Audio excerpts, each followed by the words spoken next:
escutava muito falar, né, desses parentes que viviam ali na terra indígena Massaco, mas não era algo que eu acompanhava muito de perto. E depois que eu fui para a própria Coiabe, né, que eu conheci as gerências que tinha dentro da Coiabe, principalmente a gerência de povos indígenas isolados, foi que eu me liguei ao que meus parentes falavam naquele período que a gente estava lá dentro do território, né?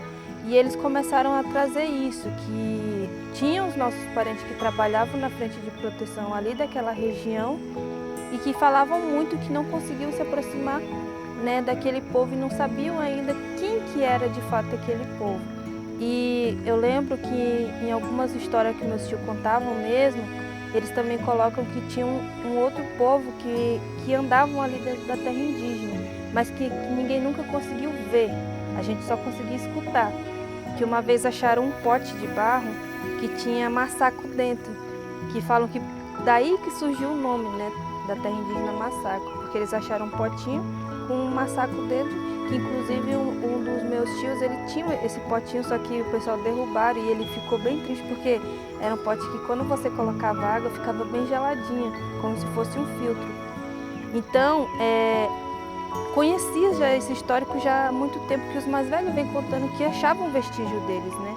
E hoje a gente percebe que eles estão se aproximando mais, né? Antes eles vinham ali mais pela aldeia do Poção, o pessoal ali da aldeia Cajuí já estão começando a escutar também, né?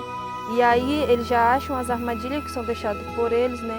E a gente fala que muito deles também está entrando dentro do nosso território, por conta que na Rebil tem a questão dos búfalos. E os búfalos já estão entrando também na terra indígena Massaco. E também tem a questão que a gente sabe que tem pessoas que entram ali dentro, né? E eles acabam se refugiando para dentro do nosso território. E aí os nossos parentes, quando começam a escutar eles já não se aproximam muito, principalmente porque tem as armadilhas. E quem não souber realmente olhar e observar, acaba pisando em cima e vai se machucar muito feio, porque eles colocam bem escondido, né? E aí eles começam a entrar para ali e traz uma preocupação. Se eles chegarem na aldeia, como que as pessoas vão reagir? Né? Porque eles não têm culpa de estar ali, né? Não tem como a gente falar, e se eles machucar um dos nossos também? A gente não tem como falar que foi culpa nossa ou foi culpa deles, porque é um processo que está acontecendo. Inclusive, uma das coisas que a gente sempre coloca é como que a gente vai criar um planejamento para que os nossos parentes, principalmente ali da terra indígena Rio Branco, que está passando já por isso, saiba como lidar com isso caso venha acontecer.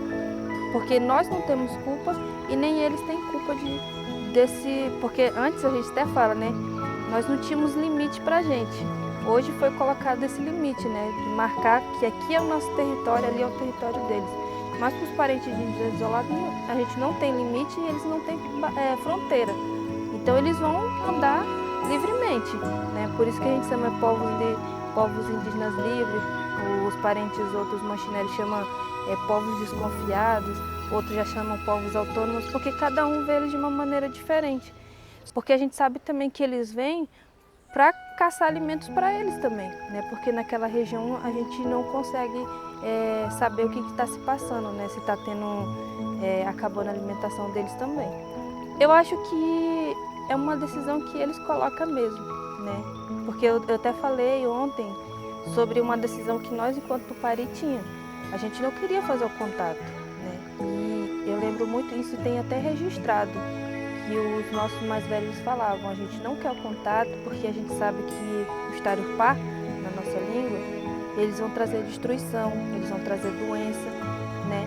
Então, talvez eles possam ter esse mesmo pensamento, porque eles já vê meio que por fora a questão do desmatamento que está acontecendo em torno do território deles, porque lá, até o meu território é todo rodeado de fazenda. E a gente vê pelo mapinha que devagarzinho eles estão comendo as beiradinhas. Então eles podem estar acompanhando esse processo também de longe. E por uma decisão deles, eles não querem contato.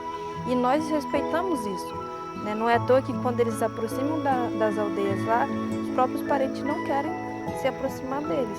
Deixam eles lá